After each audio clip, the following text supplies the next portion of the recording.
Thank you, Michael. Welcome everyone to our community task force. Yes, number 6. Thanks for all your commitment, and we have received some emails of your feedback. We appreciate that. I want to welcome our task force chairs, Barbara Moffett and Scott Phelan, who are joining us today. We're going to be going through the agenda in a few minutes. And Greg is going to turn us through the agenda to talk about the goals and some of the discussions that we'll be going today. Thanks for being here today. Greg?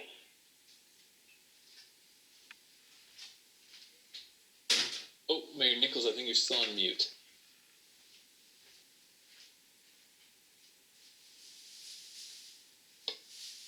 So I am having technical difficulties, not just with the mute button, but my printer went out and I'm not able to access the materials for today's meeting other than on the screen. So if you put the agenda up on the screen, I can describe it, but I don't have it in a version where I can actually read it here.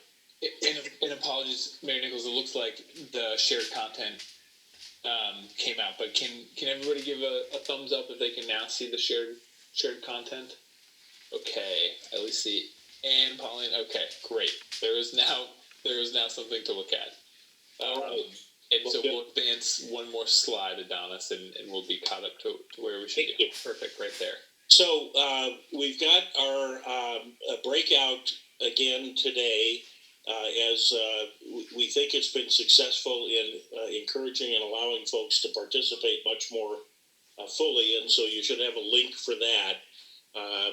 We're going to break out and we're going to talk with the TAP chairs, co-chairs today, and I think we're going to get some very interesting information from them, and again have an opportunity to have a conversation with them. And then we're going to get the updates that we have been getting for the last 5 previous meetings that will let us know where the process is and how close we are to being able to make some fundamental decisions on what direction we're headed. So, and we're going to try and experiment at the end. We're going to report back from our groups, and we're going to try a feature that WebEx has to poll, to get your feedback through a poll mechanism in the WebEx platform. So I have no idea if that's going to work or not. We hope it does, and if it does, it's something we might be able to use later on as well. So with that, Heather, you're going to talk to us a little bit more about reconnecting West Seattle. Oh, I'm sorry. That is my plan after I unmute myself. Oh, Paulina. Yeah, before we do that and get it to Heather, that's a good practice of our working group agreement. And thank you for those of you who've been following and also sending us feedback about this. But so it's a good opportunity to remember of what we agree on. So with that, Heather, please. Thank you so much, Paulina and Greg. So I want to start out by talking a little bit about the Low Bridge. If we could go to the next slide. So we're going to talk about the Low Bridge access policy. We have a little bit of a recommended update. And I also want to give you an update on what we have heard so far from the Reconnect West Seattle surveys and neighborhood ballots. So the Low Bridge access policy. So as you know, emergency vehicles are still the top priority. SPD enforces those placards at peak periods. Right now, everyone is allowed to use the Low Bridge between 9 p.m. and 5 a.m.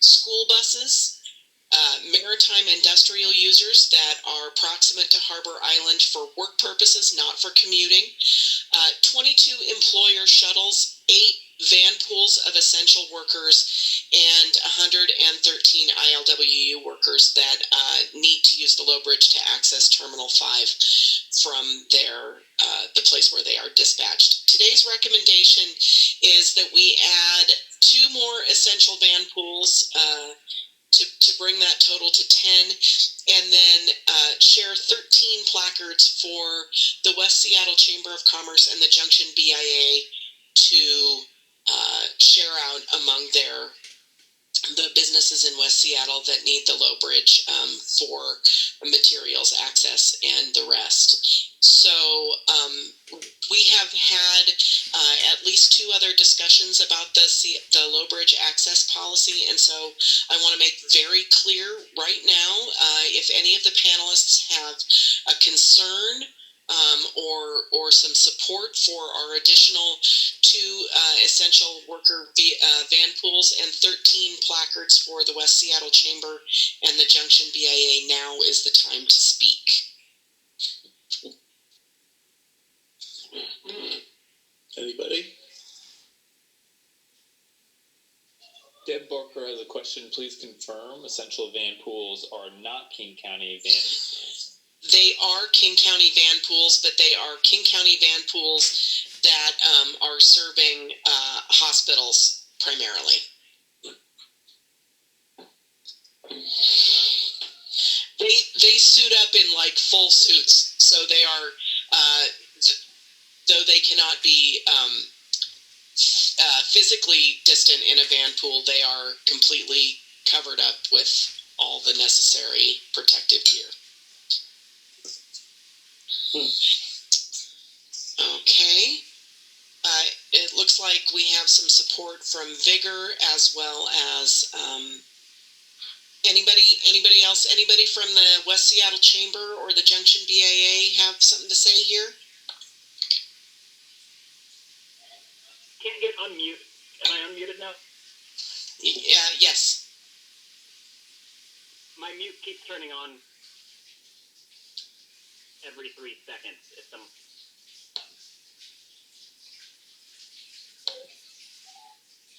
Sorry, who's trying to speak? Maybe put in the chat. We can try and unmute you on the back end if you're having trouble on your end.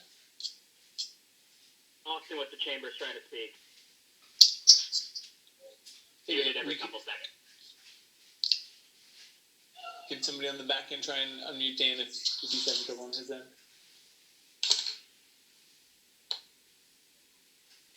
All right. Looks like you're good, Dan. Nope.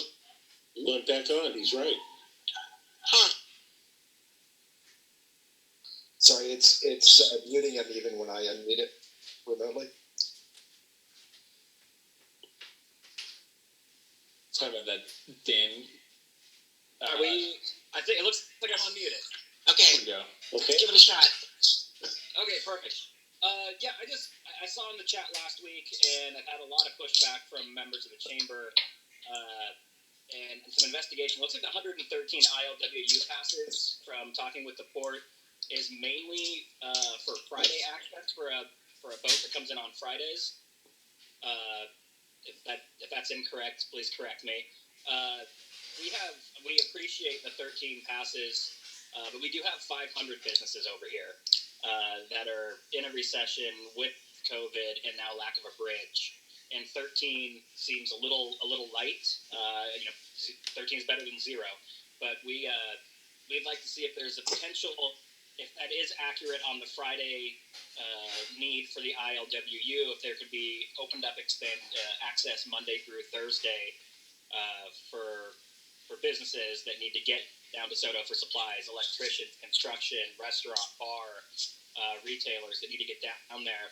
I understand that once a placard's given out, there's a concern that means that traffic can go across at any time. To offer a solution instead of just complain, we'd love to maybe suggest a second colored option. So a pass that's maybe whatever color's already been issued for Fridays, and maybe a Friday, Monday through Thursday is a red colored pass that would allow us access to that lower bridge.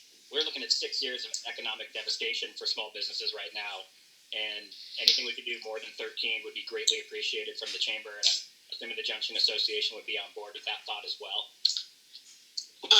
I wonder if I could call on John Persack to explain the ILWU situation. You have much more clarity on, because you live it, than I do. Sure, Heather. Appreciate that. What this has to do with is the actual operation of the facility and the ability to have timely processing of trucks and cargo in and out of the gate at Pier 5, as well as for the ships, the Matson ships and other ships that may call there in the future to come and go on time, which affects supply chain currently to Hawaii and potentially to other places. When people go into work, typically, they check in at the front office and they walk across the hall to go to their job. Well, the way it works for us is we go to our hall to get our job on a daily basis, and then we have to drive across that bridge to report to work to go to Terminal 5. And we receive our instructions on where to go, within an hour, literally, of when the job starts. So this has to do with the operation of the port. This is not about convenience. It is not about people commuting to and from work. It is not about people going to the grocery store. And it is certainly not about any kind of expectation that we should have a priority other than the fact that the port has an obligation to its customers. The terminal operators and the shipping company have an obligation to their customers. And the one of P5 is going to go online in June of next year. And so we're going to have this same conversation in June of next year, except it's going to be heightened because there's going to be more capacity needed in and out of those gates. So if we do not have this, the gates will be run late. These trucks will stack up. They will stack up down West Virginia, which is already a problem because SSA is limiting their gate power. And so we could have further conversations about what it looks like in terms of interim period where there's not going to be any activity, but we'll be back at this conversation in June, and it's going to be a bigger conversation. So that's how I'll address that. I'll take questions here or the chat or wherever. So appreciate the opportunity, Heather. John, I want to thank you. I want to thank you for that clarity on our end. And this isn't about trying to limit the ILWU's access by any means. It's us. We also have customers and things that the small businesses need to support in West Seattle as well. And I think hopefully there could be a way where we could further discussion offline and see if, even if it's 1 or 2 days a week where you guys are lower capacity, that we could get a little more access, that our businesses could schedule Tuesdays, Thursdays are the days that we can run over this bridge and get what we need to get done for the week. So I would just, Heather, I'm not sure where to go with that from here, but I appreciate John's insight, and Sure. I still think there's an opportunity to support the small business community a little more than 13 placards at the moment. So I actually would invite John and Dan. Maybe you guys could talk a little bit offline. Our limitation is that we can fit 160 additional vehicles on the bridge, and for purposes of our modeling, we have to assume that they're all going to show up at the same time. So if you guys have some ideas on how you could divide those things up, that's great.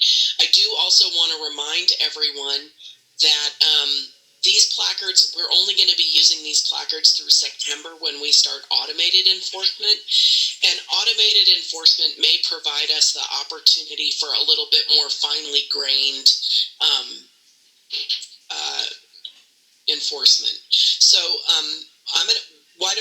my suggestion here would be that we move forward with this proposal, let Dan and Don have a little bit of a conversation between now and our next meeting, and then you guys can get back to me, and if you work something out, then maybe we can move forward with that. Does that sound acceptable for the moment?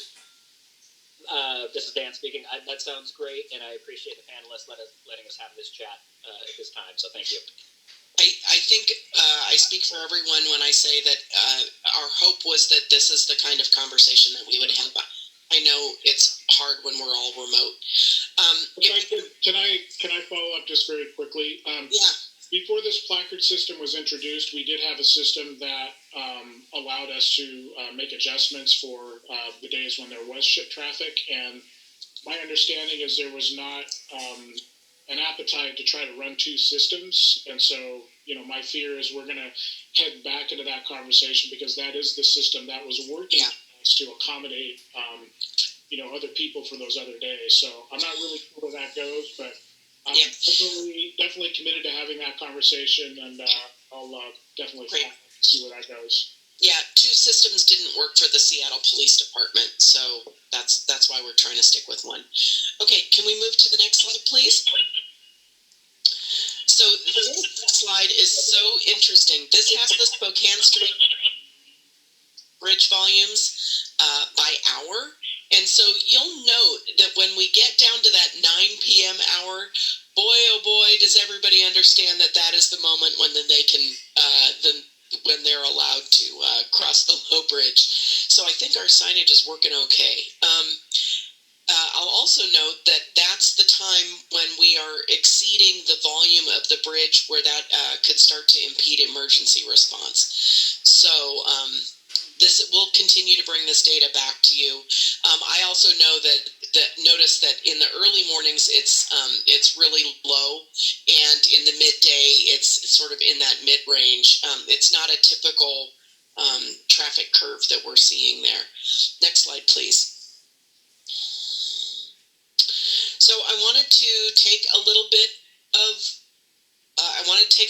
moment to give you an update on the Reconnect West Seattle survey and neighborhood ballots. It closed on the 31st, which was Friday. It opened up on July 10th. I think the number actually is higher now. We got a good 22% of all registered voters in District 1 to respond to this Mobility Action Plan survey. We feel really good about that.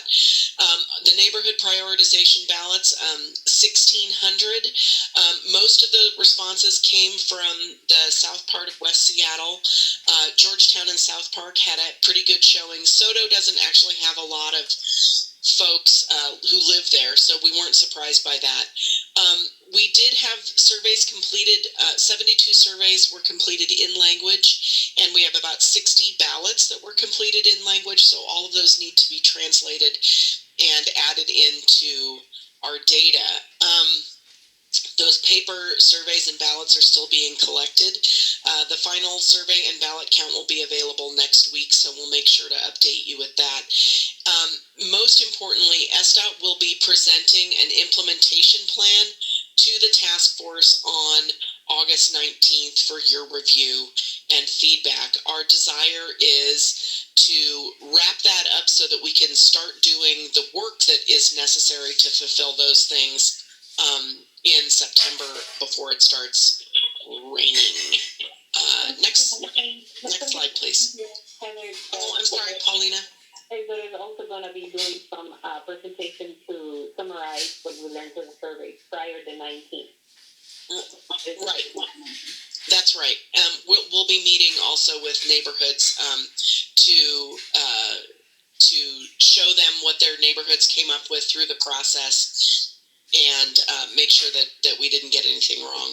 I want to highlight some of the work that our friends at the Department of Neighborhoods did for us. The community liaisons conducted outreach in multiple forms, including virtual meetings, social media, door-to-door business outreach, as well as face-to-face meetings, and much of that was conducted in language.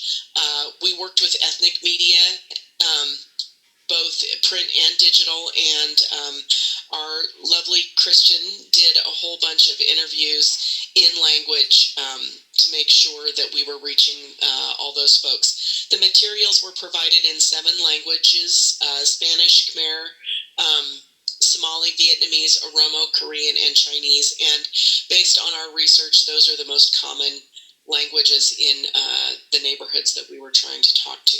Next slide, please. So the paper ballots versus online, the online ballot breakdown was about 80% white, above the age of 40.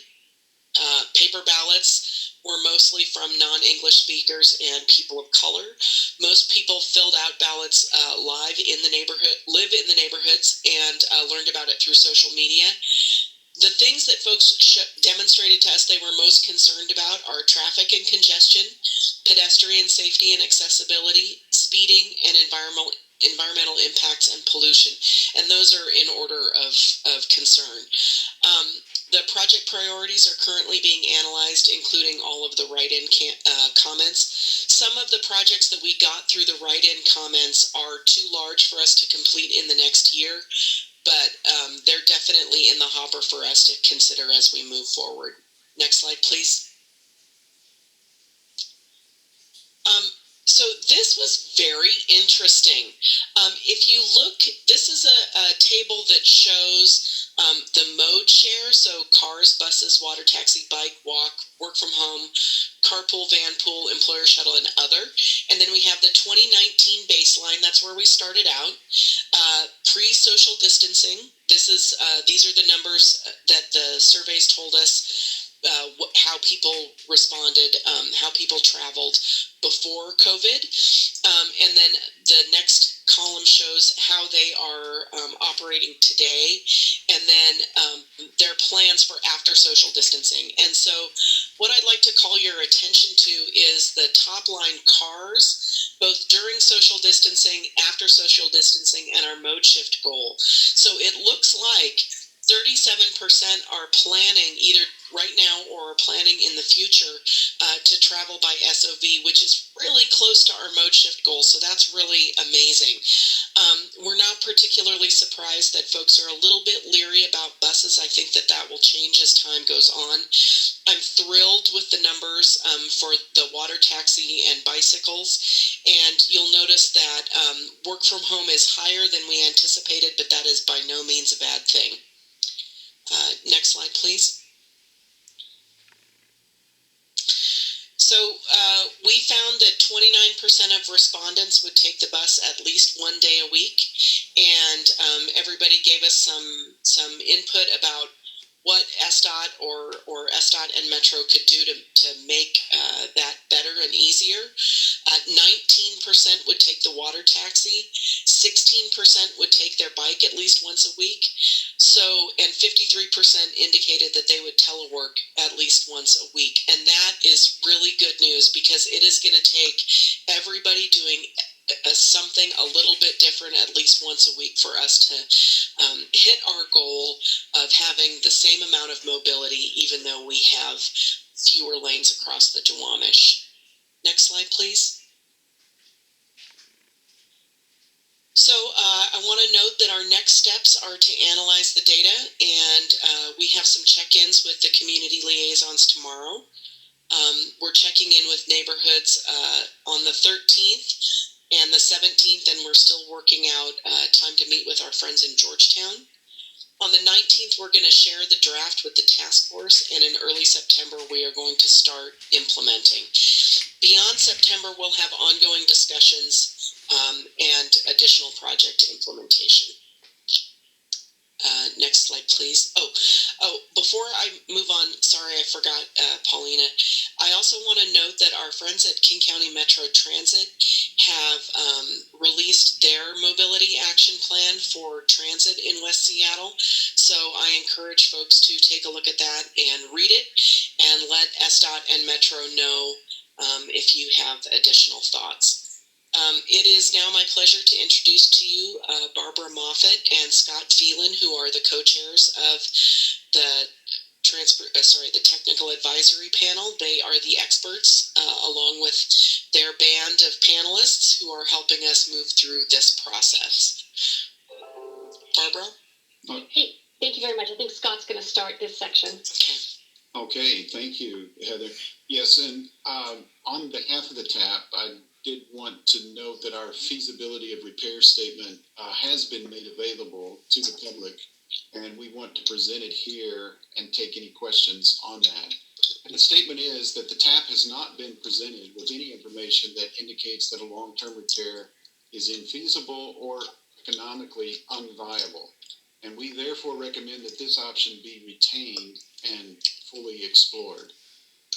And I would like to add a couple of caveats to that for those that did not have a chance to review the entire feasibility memo.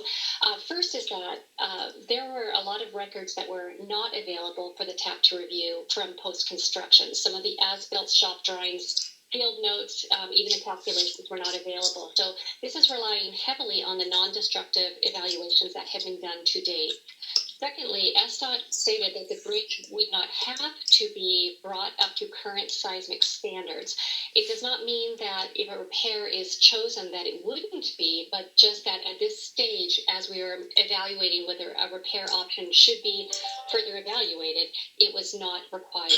And then lastly, the number of travel lanes and the service life, how long we will have a bridge that's repaired, is still to be determined. And that will enter into a risk analysis that we will talk about later in this presentation.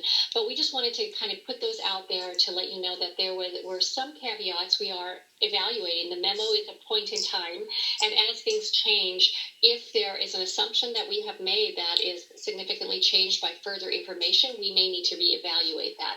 But we also wanted to give an opportunity for the panelists to be able to ask questions about the memo. We hope you've all had a chance to review it. But at this time, and as you will see in the CBA, we are moving forward with one of the options being looked at is the feasibility of repair.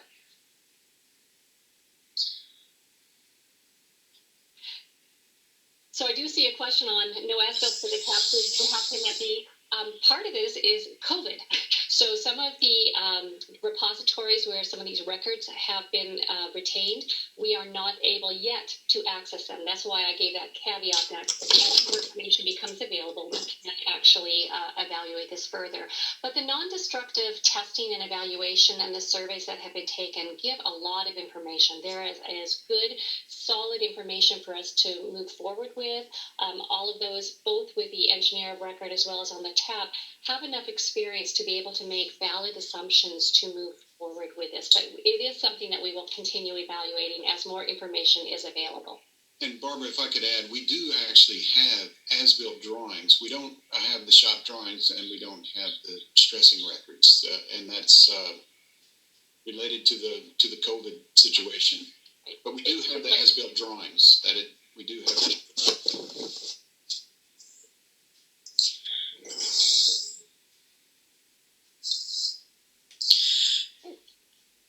Okay, sorry. I had to have a little moment there. Every time, Heather, I think that the memo, if there are further questions, you could feed them our way if they do come back to you, and the TAP would be glad to answer them. So I do want to note, especially for Deb, we have as-built or drawings that are labeled as-built, but the elevations indicated on the as-built are there's no way they are as-built. There's no way they are accurate, and so Deb Barker, we did provide those drawings to the TAP, but they cannot be considered as-built drawings in any real engineering sense. Barbara, do you want to? We did not provide information to the TAP. The TAP received everything that SDOT has. Barbara, can you clarify that a little bit? Yeah, and just to clarify even further is that there has been extensive work on the part of SDOT to provide the TAP with everything possible that they can obtain, and we do have a lot of information. So when I state that no as-built, for instance, what Heather was saying, the elevations were to the 0.001 inches in alignment with what the contract drawing stated. And just from a construction point of view, there would be a slight difference. And so having them that close gives some question on it. But SDOT has been very responsive in giving us everything possible. I was just trying to emphasize that we do not have all of the records. As Scott mentioned, the lift-off, the stressing, some of these pieces of information that aren't available can add clarity as they become available and as we are able to get additional information. I do see one other question on about the seismic, and Barbara can follow too on this. So our statement today is independent of the seismic. It's based on whether it's feasible to repair or replace, and so that's going to be focused on independent of the seismic. But if the decision is made to repair, then the seismic upgrade possibility will come in independent of that choice. That's right. And just to summarize, if I may, I think we can go back to what Matt Donahue stated a number of meetings ago, is that even though it can be repaired, is it advisable to repair? And that's really where the CBA comes in, and where the benefit of using the CBA is that you can repair it, but be at the point where it's really not advisable to do that. So that's where the CBA, with these attributes and the focus of how you quantify and apply these different attributes to the different costs, will help in the decision-making process. So with respect to the seismic code, we could add that in. That would have an impact on the cost of it.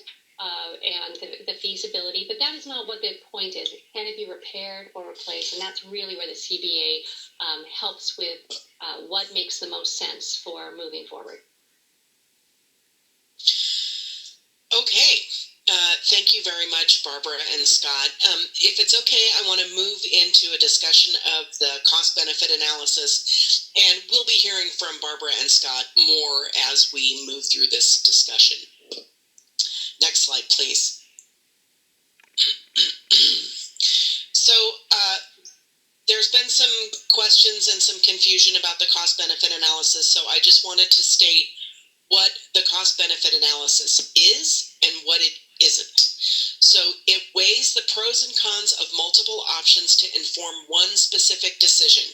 Are we going to repair the bridge, or are we going to replace the bridge? And I say replace the bridge because we are replacing a bridge. However we replace it will come in a little bit later. It is not a tool for evaluating the pros and cons of different kinds of replacement options, including whether we should build a bridge or a tunnel. Those questions will be explored in the alternatives analysis, and we're going to talk a little bit more about that.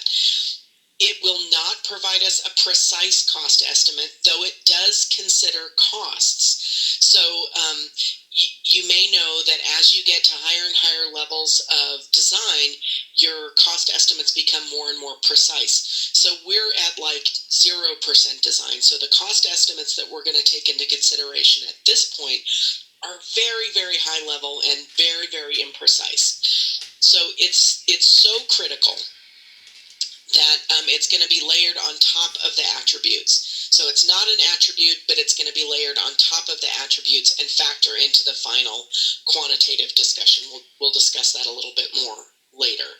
Next slide, please. So the cost-benefit analysis will help us decide whether to repair or replace the bridge. It's going to focus on in-kind replacement or partial replacement, and in-kind means same alignment, same kind. An in-kind replacement is on that same alignment. An immersed tube tunnel, which is not an in-kind replacement, will be part of the CBA, so everyone can set your fears to rest. A bored tunnel will not be part of the CBA and has never been part of the CBA. Barbara, did you have something you wanted to add here? So I wanted to add that the TAP yesterday, when we had our TAP meeting, we talked about the best use for the CBA with respect to the options. We know that the community has seen a number of different options of bridge structures, so that you could, between the extra-dosed bridge or a suspension bridge or a box girder bridge, even the wood truss bridge, there are a number of different options. And so in order to, all of those different options are really more part of a type, size, and location study when the decision is made to replace. So if we're looking at just the repair versus replacement, we are evaluating the opportunity to pick the lowest apparent cost bridge structure to go into the CBA, and that range of alternatives gives the idea of what could be done, but we think that if you're making that single point of decision, repair or replace, on the repair side, you would have shoring and repair internal to the structure with more PT, that type of thing. On the replace, you would have the single lowest apparent cost value bridge as well as the immersed tube tunnel, so that you would have a limited review of what those are going into the CBA, a decision that is made on either the repair or the replace, and then if it is replaced, all of the host, the suite of different options would be evaluated as part of a formal TSNL study. Heather will describe that in more details later, but we are looking at whether or not that lowest apparent cost bridge structure is the right way to go forward with the CBA. Thank you so much, Barbara. Next slide, please. So, just to orient you as to where we are narrowing down the repair and replace options and applying objective criteria to evaluate the feasibility. That is the whole exercise that we're going through with you guys right now about the attributes. And we're getting your input on the attributes, and we're determining how we're going to begin that analysis. And then, based on those agreed upon attributes, we're going to score them. We're going to introduce rough order of magnitude costs. We're going to quantify the results. We're going to compare the options through the lens of the CBA. We're going to present the results to the TAP for feedback. And we're going to present the results to you for feedback. And then we're going to make a recommendation to Mayor Durkin about how to move forward. Next slide, please.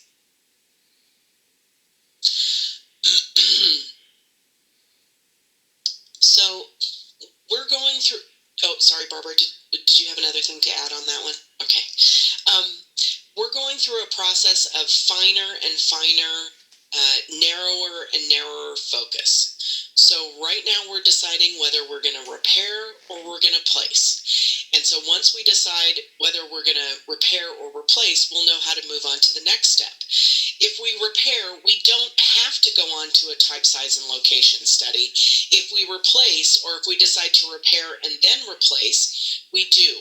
A type, size, and location study is required for any kind of federal funding, so this is not an extra thing that we can avoid. So that will go through and identify several different options and eventually choose the best type, size, and location of the structure. Within that is an alternatives analysis that we ask the question, if it's a bridge, what kind of bridge? What should it look like? Are we going to use wood or steel or concrete? How are we going to connect it to the current system? What's the best way to construct it? How can we restore traffic most quickly? If it's an immersed tube tunnel, how would it connect to the surface streets? Where would it be built? How could it be delivered? What does the public want? So that's another element to the process. It's entirely possible that the cost-benefit analysis recommends a repair option, and then we would still move forward with replacement because you can't have a half-broken bridge hanging around in your transportation system, especially not one that carries 100,000 people a day. Next slide, please. So you recall that we sent to you last week the proposed evaluation criteria, including constructability, environmental, equity, forward compatibility, funding availability. Next slide, please. Maintenance, inspection, and operation needs, mobility, multimodality, impact on regional businesses, and safety and seismic.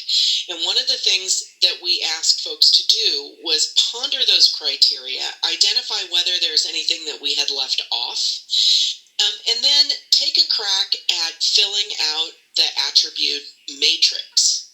Next slide, please. So this is the attribute matrix that you may recall we sent you. And this requires a person to go through and compare each attribute against the other and identify in each of those binary cases which attribute is more important. And that leads us to a way to weight those criteria. so that we can decide, we can give the factors related to that the most consideration as we move forward. Barbara, I believe you had something you wanted to mention here. I did. So yesterday at our TAP meeting, the TAP panelists actually went through and did this exercise that you will be doing in a few minutes. And it was extremely illuminating and a lot of fun for us to be able to do it. And it really showed where the emphasis was from the TAP panel. And I did want to mention that SDOT is receiving input on these different attributes and the weighting of them from multiple different sources, from the Community Task Force, from the TAP, from SDOT itself, from from the engineer of record as well. And so we just want to say that we really appreciate the fact that SDOT has to now then compile all of this and come up with a single rated system that takes into account all of these different considerations. So I just want to say that we had a lot of fun doing it, and I look forward to seeing what the Community Task Force comes up with today. Thank you so much, Barbara. I appreciate that. Next slide, please. So I do want to thank the 8 or so community task force members who sent us feedback on the attributes as well as filling out their matrix. So just to summarize, constructability is everything. We agree that is a really important thing.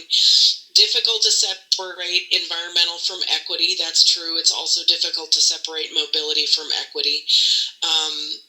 And as I hope I mentioned, or as I need to mention now, the Suquamish and the Muckleshoot tribes have treaty fishing rights with the United States of America for the Duwamish River as well as Elliott Bay in the case of the Muckleshoot and Elliott Bay in the case of the Suquamish. Those treaties are the law of the land. Those aren't optional things for us to ponder. So we were wrong to include those in the equity piece. Those are the law of the land, and that's just a really important note. Mobility refers to how a repaired or replaced bridge would improve or detract from mobility. Can we go back 2 slides? Does the preferred alternative facilitate or hinder the movement of people and goods? How will it impact local and regional traffic? That's what mobility means. Let's go back, or yep. Okay, go to the next one. Great. Nope. Back one. Sorry, Adonis. We absolutely agree that maritime is critical for our economy and for individual success. We know that the bridge needs to be maintained. I think if there's something that has come out of all of this, it is more clarity for everyone about the criticality of having sufficient maintenance funding. So this is a question about adding something about the impact to the community for funding. So I do want to note that we just released an RFQ for a traffic and revenue study, and that is where the impact to the community on the possibility of tolling would be considered. Criteria should account for both short and long-term impacts to regional businesses, and equity requires developing ways for people who can least afford it to economically get around. That's exactly right, and I do hope that that everybody considered that. Looks like we have a question from Katie Garrow. Katie? Hi, Katie Garrow, MLK Labor. I just had a suggestion for an additional criteria we might contemplate. Is now a good time for me to offer that? Absolutely. Okay. I think it fits neatly with the first bullet point on our slide and the last bullet point on our slide, but something to capture the impact on community workforce. So thinking about jobs that are created, vis-a-vis whatever process we select, and impact on existing jobs. And I think this is inextricably tied to equity because, if we're doing our job right, we're providing family wage jobs to community members who are the furthest from economic opportunity. But I think somehow evaluating that might be useful for us as a decision, because all infrastructure projects are, in fact, jobs programs. Too right, Katie. I wonder if I feel like that question is addressed in impact to regional business, mobility, and equity. So I feel like that's the concept of like the jobs it's going to bring and the access that it's going to bring are folded into those attributes. How does the panel think about adding an additional attribute? And then just for the panelists, I want to acknowledge that the breakout groups will also be a great time to have talk about that. Discussions about those, and then bring them back to everybody. So I think it's a good starter example of the types of questions that people could be asking the breakout groups, and where they might or might not be fitting in existing criteria. That's great. Thank you so much, Michael. Just quickly, so that we don't cut in too much into the breakout sessions. Next slide, please.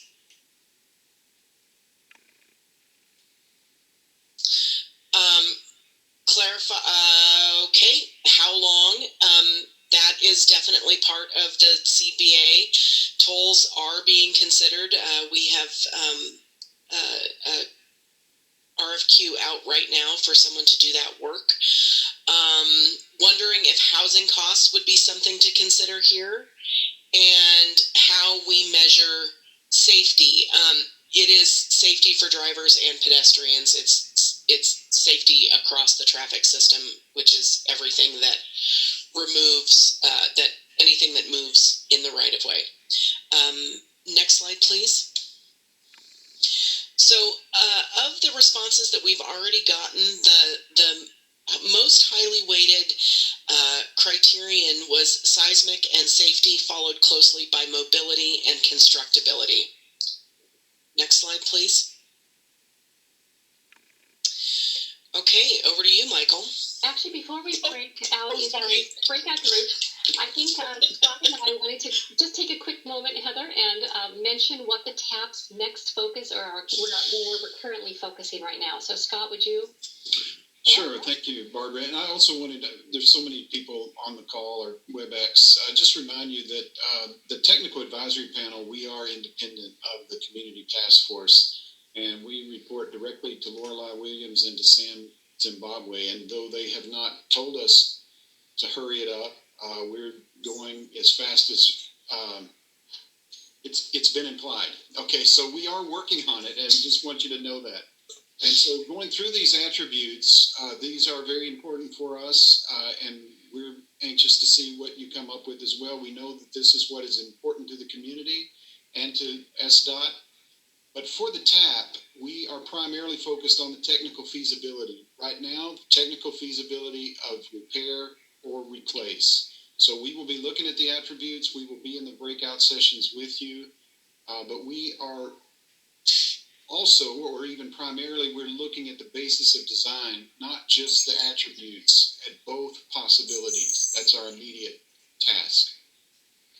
And also, with respect to the cost, it is a cost-benefit analysis. We have the capital cost for construction. We have the life cycle cost for the long term of it. But there's also a component that is added on at this stage for the CBA in risk. And so what we do is we assess the different risks, as we mentioned in our repair technical feasibility memo, that the number of lanes or the service life are not necessarily identified at this point. That is captured in a risk register.